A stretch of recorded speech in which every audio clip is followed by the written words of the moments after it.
Hi friends, ನಮಸ್ತೆ ಎಲ್ರಿಗೂ. ಎಲ್ಲರೂ ಹೇಗಿದ್ದೀರಾ? ನಾನು ಚೆನ್ನಾಗಿದ್ದೀನಿ, ನೀವು ಚೆನ್ನಾಗಿದ್ದೀರಾ ಅಂದ್ಕೊಂಡಿದ್ದೀನಿ. ಇವತ್ತು ಮಜ್ಜಿಗೆ ಸಾಂಬಾರು ಮಾಡೋದು ತೋರಿಸ್ತೀನಿ ನೋಡಿ. ಈ ಚಳಿಗಾಲಕ್ಕೆ ಇವಾಗ ಬೆಂಗಳೂರೆಲ್ಲ ತುಂಬ ಥಂಡಿ ಹಿಡಿದ್ಬಿಟ್ಟಿದೆ. ಆ ಮಜ್ಜಿಗೆ ಸಾಂಬಾರು ತುಂಬ ಟೇಸ್ಟ್ ಇರುತ್ತೆ ಈ ಚಳಿಗಾಲದಲ್ಲಿ. ಅದಕ್ಕೋಸ್ಕರ ಮಜ್ಜಿಗೆ ಸಾಂಬಾರು ತೋರಿಸ್ತಾ ಇದ್ದೀನಿ ಇವತ್ತು. ಇಲ್ಲಿ ನೋಡಿ ಮಜ್ಜಿಗೆ ಸಾಂಬಾರು ಏನೇನು ಬೇಕು ಅಂತ. ಇದು 1 ಟೀ ಸ್ಪೂನು ಅಕ್ಕಿ ನೆನೆಸಿಟ್ಕೊಂಡಿದ್ದೀನಿ. 1-2 ತಾಸು ನೆನೆಬೇಕು ಅಕ್ಕಿ, 2 ತಪ್ಪಿನ 3 ತಾಸು. ಆಮೇಲೆ 2 ಟೀ ಸ್ಪೂನು ಕಡಲೆಬೇಳೆ, 2 ಟೀ ಸ್ಪೂನ್ ಕಡಲೆಬೇಳೆ, 1 ಟೀ ಸ್ಪೂನು ಅಕ್ಕಿ ನೆನೆ ಇಟ್ಕೊಂಡಿದ್ದೀನಿ. 1-2 ತಾಸು ಮಿಕ್ಸಿಗೆ ಹಾಕ್ತೀನಿ. ಆಮೇಲೆ ನೆಕ್ಸ್ಟು ಇದು ಮೆಣಸಿನ್ಕಾಯಿ ಹಾಕ್ತೀನಿ ನೋಡಿ. ನಿಮಗೆ ರುಚಿಗೆ ತಕ್ಕಷ್ಟು ಮೆಣಸಿನ್ಕಾಯಿ ಹಾಕ್ಕೊಳ್ಳಿ, ಮೆಣಸಿನ್ಕಾಯಿ. ಆಮೇಲೆ ಇದು ಬೆಳ್ಳುಳ್ಳಿ ಹಾಕ್ತೀನಿ ನೋಡಿ ಮಿಕ್ಸಿಗೆ. ಬೆಳ್ಳುಳ್ಳಿ, ಕರಿಬೇವು, ಕೊತ್ತಂಬರಿ, ಆಮೇಲೆ ಹಸಿ ಕೊಬ್ಬರಿ ನೋಡಿ ಇಷ್ಟು ಹಾಕಿದ್ದೀನಿ. ನೀವು ಸಾಂಬಾರು ಎಷ್ಟು ನೋಡಿ ಅಷ್ಟು ಮಾಡ್ಕೊಳ್ಳಿ. ಕೊಬ್ಬರಿ ಏನು ಸ್ವಲ್ಪ ಹೆಚ್ಚು ಕಮ್ಮಿ ನಡೆಯುತ್ತೆ.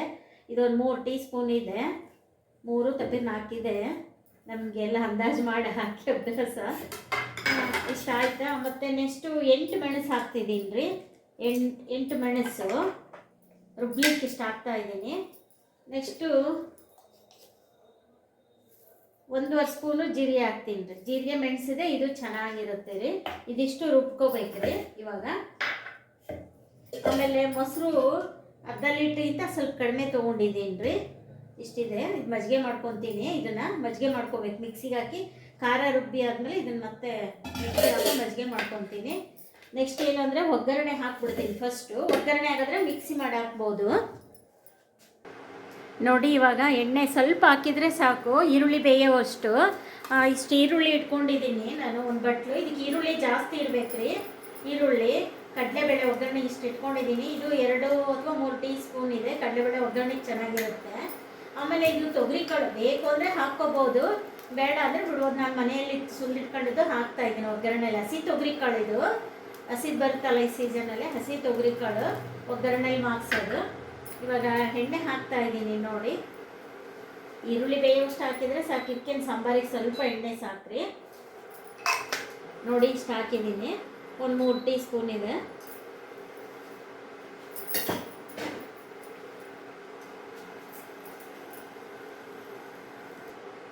ನೋಡಿ ಎಣ್ಣೆ ಕಾದಿದೆ. ಸಾಸಿವೆ ಹಾಕ್ತಾ ಇದ್ದೀನಿ ಒಗ್ಗರಣೆಗೆ. ಜೀರಿಗೆ,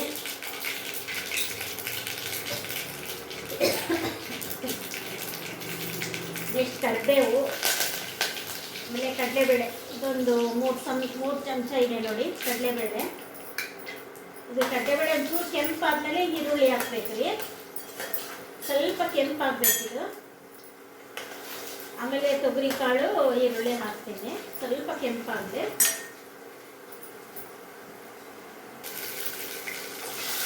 ನೋಡಿ ಈ ಥರ ಕೆಂಪಾಗಿದೆ ಕಡಲೆಬೇಳೆ, ಈ ಥರ ಕೆಂಪಾಗಿದೆ. ಇವಾಗ ಈರುಳ್ಳಿ ಹಾಕ್ತೀನಿ ನೋಡಿ. ಚೆನ್ನಾಗಿ ಕೆಂಪಾಗಿದೆ ಈರುಳ್ಳಿ. ಸ್ವಲ್ಪ ದಪ್ಪಗೆ ಎತ್ಕೋಬೇಕು ರೀ ಇದಕ್ಕೆ. ಆಮೇಲೆ ಪೂರ್ತಿ ಕೆಂಪು ಮಾಡ್ಕೋಬಾರ್ದು ಈರುಳ್ಳಿ. ಸ್ವಲ್ಪ ಅರ್ಧ ಬೆಂದರೆ ಸಾಕು. ಈಗ ತೊಗರಿಕಾಳು ಹಾಕ್ತೀನಿ. ಇದು ನಿಮ್ಗೆ ಬೇಕು ಅಂದರೆ ಹಾಕೋಬೋದು, ಬೇಡ ಅಂದರೆ ಬರೀ ಈರುಳ್ಳಿ ಕಡಲೆಬೇಳೆ ಒಗ್ಗರಣೆ ಸಾಕಾಗುತ್ತೆ. ನಾನು ಇಷ್ಟ ತೊಗರಿಕಾಳು ಅಂತ ಹಾಕ್ಕೊಂಡಿದ್ದೀನಿ. ಕೆಲವರು ಕಡಲೆಕಾಳು ಹುರಿದ್ಬಿಟ್ಟು ಬೇಯಿಸಿ ಹಾಕ್ತಾರೆ, ಆ ಥರನೂ ಮಾಡ್ಕೋಬೋದು ಕಡಲೆಕಾಳು. ನೋಡಿ ಇಷ್ಟು ಮಾಗಿದೆ ಈರುಳ್ಳಿ, ಏಕೆಂದರೆ ಜಾಸ್ತಿ ಮಾಡಿಸ್ಬಾರ್ದು. ಸ್ವಲ್ಪ ಒಂದು ಅರ್ಧ ಬೆಂದರೆ ಸಾಕು ಒಗ್ಗರಣೆ. ಈ ಥರ ಆಗಿದೆ ನೋಡಿ. ಫುಲ್ ಕೆಂಪಗಾಗ್ಬಿಟ್ರೆ ಮಜ್ಜಿಗೆ ಸಾಂಬಾರಿಗೆ ಚೆನ್ನಾಗಿರಲ್ಲ. ಈ ಥರ ಇರಬೇಕು, ಅರ್ಧ ಬೆಂದಿರಬೇಕು. ಅರ್ಧ ಇಲ್ಲ ಮುಕ್ಕಾಲು ಬೆಂದಿದೆ ನೋಡಿ, ಈ ಥರ ಇದೆ. ಇವಾಗ ಒಂಚೂರು ಅರಿಶಿನ ಪುಡಿ ಹಾಕ್ತೀನಿ ಒಗ್ಗರಣೆ ಒಳಗೆ. ಒಂದು ಚಿಟಿಕೆ ಅರಿಶಿನ ಹಾಕ್ತೀನಿ. ಅರಿಶಿನ ಹಾಕ್ಬಿಟ್ಟು ನೆಕ್ಸ್ಟ್ ಇದು ಖಾರ ಹಾಕ್ತೀನಿ.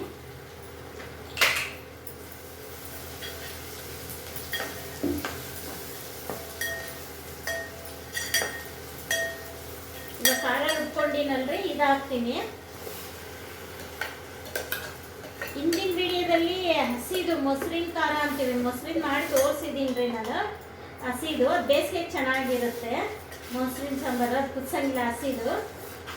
ಇವಾಗ ಮೊಸರು ಹಾಕಿ ಹಾಕ್ತೀನಿ ನೋಡಿ ಮಿಕ್ಸಿಗೆ. ಮೊಸರು ಮಿಕ್ಸಿ ಮಾಡ್ಕೊಂಬರ್ತೀನಿ. ಮಜ್ಜಿಗೆ ಹಾಕ್ಬೇಕಲ್ಲ ಇದು, ಅದಕ್ಕೆ ಈಗ ನೆಕ್ಸ್ಟು ಮೊಸರು ಮಿಕ್ಸಿ ಮಾಡಿ ಹಾಕ್ತೀನಿ. ನೀರು ಹಾಕಿ ಮಿಕ್ಸ್ ಮಾಡಬೇಕು ರೀ.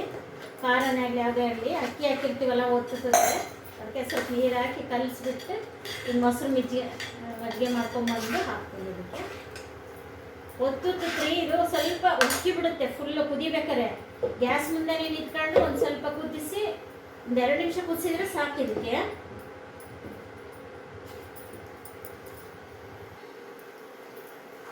ನೋಡ್ರಿ, ಇವಾಗಲೇ ಅದೇ ಗಮ್ಮ ಅಂತ ಬರ್ತಾ ಇದೆ ಮಜ್ಜಿಗೆ ಸಾಂಬಾರ್ದು. ಇವಾಗ ಮೊಸರನ್ನ ಮಜ್ಜಿಗೆ ಮಾಡ್ಕೊಂಡು ಹಾಕ್ತಾ ಇದ್ದೀನಿ ನೋಡಿ.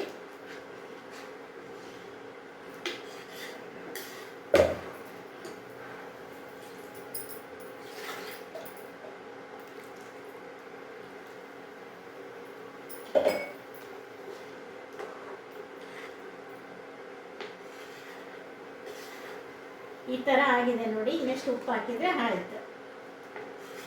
ಸ್ವಲ್ಪ ಕುದಿಸ್ಬೇಕು, ಉಕ್ಕಿ ಬಿಡುತ್ತೆ. ನೀವು ಗ್ಯಾಸ್ ಹತ್ರನೇ ಇಟ್ಕೊಂಡು ಕುದಿಸ್ಬೇಕು ರೀ. ಮಜ್ಜಿಗೆ ಎಲ್ಲ ಉಕ್ಕಿ ಬಿಡುತ್ತೆ, ಅದಕ್ಕೋಸ್ಕರ ಇಲ್ಲೇ ನಿಂತ್ಕೊಂಡು ಉಪ್ಪು ಹಾಕ್ತೀನಿ ಲಾಸ್ಟಿಗೆ. ನೀವು ರುಚಿಗೆ ತಕ್ಕಷ್ಟು ಉಪ್ಪು ಹಾಕ್ಕೊಳ್ಳಿ. ಒಂದು 1 ಸ್ಪೂನ್ ಹಾಕಿದ್ದೀನಿ. ನೀವು ರುಚಿಗೆ ತಕ್ಕಷ್ಟು ಉಪ್ಪು ಹಾಕ್ಕೊಳ್ಳಿ ನೋಡಿ. ಇವಾಗ ಇಲ್ಲೇ ಸ್ಟವ್ ಮುಂದೆ ನಿಂತ್ಕೊಂಡು ಕುದಿಸ್ತೀನಿ ರೀ. ಕುದ್ದಾದ್ಮೇಲೆ ನೆಕ್ಸ್ಟ್ ಮುದ್ದೆ ಮಾಡಿ ವಿಡಿಯೋ ತೋರಿಸ್ತೀನಿ ನೋಡಿ. ಈ ಥರ ಇದೆ. ಇದು ಕುದ್ರೆ ಗಟ್ಟಿ ಆಗುತ್ತೆ, ಅಕ್ಕಿ ಹಾಕಿರ್ತೀವಲ್ಲ ಅದಕ್ಕೋಸ್ಕರ. ಈ ರೀತಿ ಮಂದರಸ ಇದೆ ನೋಡಿ, ಈ ಥರ ಇದೆ.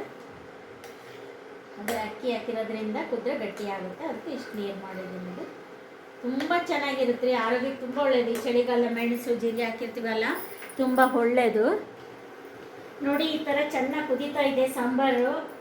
ಇಲ್ಲೇ ನಿಂತ್ಕೊಂಡು ಸ್ಟವ್ ಕಡಿಮೆ ಇಟ್ಕೊಂಡು ಕುದಿಸ್ತಾ ಇದ್ದೀನಿ. ಈ ಥರ ಕೈಯಾಡ್ತಾ ಚೆನ್ನಾಗಿ ಕುದ್ದಿದೆ ನೋಡಿ. ಈ ಥರ ನೊರೆ ಎಲ್ಲ ಬತ್ತಿದ್ರೆ ಚೆನ್ನಾಗಿರಿ ಸಾಂಬಾರು. ಯಾವಾಗಲೂ ಇನ್ನೊಂಚೂರು ಇದೆ ನಡೀತೈತೆ. ನೊರೆ ಬತ್ತವರೆಗೂ ಕುದಿಸಿದ್ರೆ ಸಾಂಬಾರು ತುಂಬ ಚೆನ್ನಾಗಿರುತ್ತೆ ರೀ.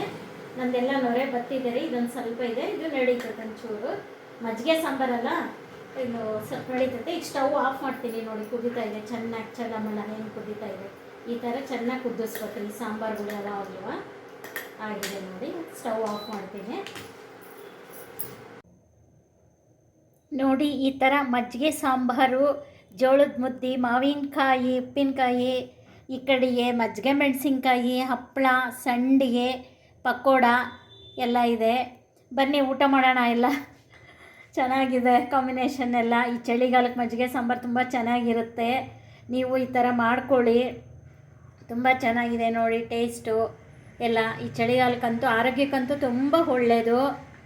ಈ ಥರ ನೀವು ಮಾಡಿಕೊಂಡು ಲೈಕ್ ಮಾಡಿ, ಶೇರ್ ಮಾಡಿ, ಸಬ್ಸ್ಕ್ರೈಬ್ ಮಾಡಿ, ಕಾಮೆಂಟ್ ಬಾಕ್ಸಲ್ಲಿ ಹಾಕಿ. ಏನು ಅನಿಸುತ್ತೆ ನಿಮಗೆಲ್ಲ ಕಾಮೆಂಟ್ ಬಾಕ್ಸಲ್ಲಿ ಹಾಕಿ. Thank you.